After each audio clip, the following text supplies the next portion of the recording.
Let us start by reading Job 1, verse 6 to 8, which reads, When the day came for heavenly beings to appear before the Lord, Satan was there among them. The Lord asked him, What have you been doing? Satan answered, I have been walking here and there, roaming around the earth. Did you notice my servant Job? The Lord asked. There is no one on earth as faithful and good as he is. He worships me and is careful not to do anything evil. Brethren, what do you think God is saying about you today to your enemy? You will be surprised to know how many people stand before God to present a case against you on a daily basis. There is something that you have that someone feels they deserve it more than you do. There is something that you want that someone feels you shouldn't have it, and they bring their case to God the Father. When that happens, what do you think God says about you?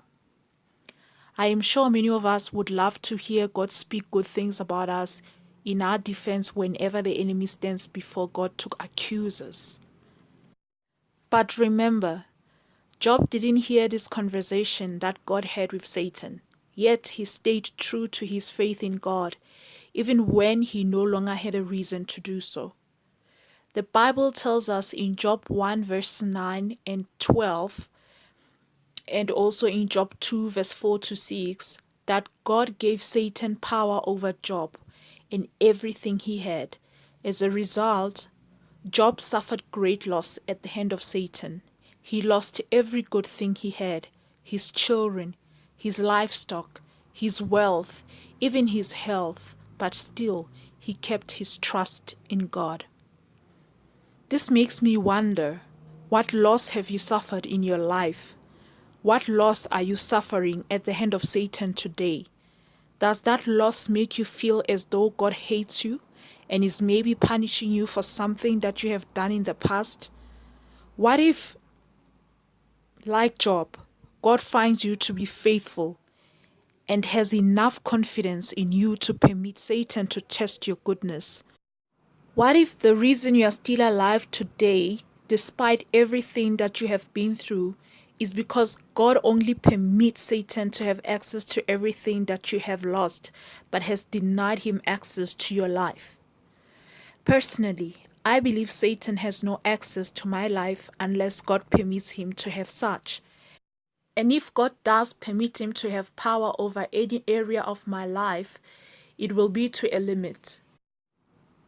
This gives me courage whenever I'm facing tests in life, because I hold him to his word, which says, I will not be tested beyond my capacity to withstand. And again, it gives me hope for spiritual growth, because I come out of every test wiser, stronger, and more glorious than when I went in. The same lesson can be learned by following the life of Joseph. We know how his brothers planned evil against him and succeeded in carrying their plans out. They were feeling intimidated by him, Joseph the dreamer, and their father's favorite son.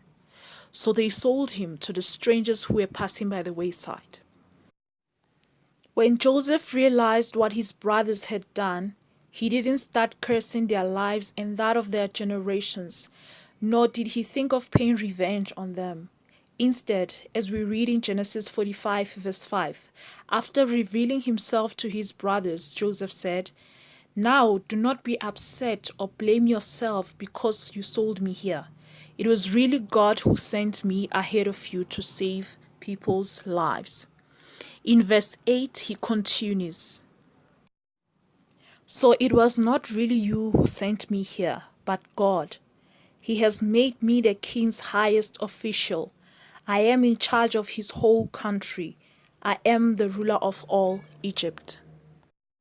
By looking at these two examples, Job and Joseph, we see that God can permit evil to take place in the lives of his beloved ones. Our belief should be that God will not permit it if he knows we will not overcome it. If he permits it, we will surely overcome it. We don't work for victory. we walk in victory because of Jesus Christ. I speak to you in your condition today. I say, it doesn't matter how bad, ugly, messed up, or shattered your life might be today.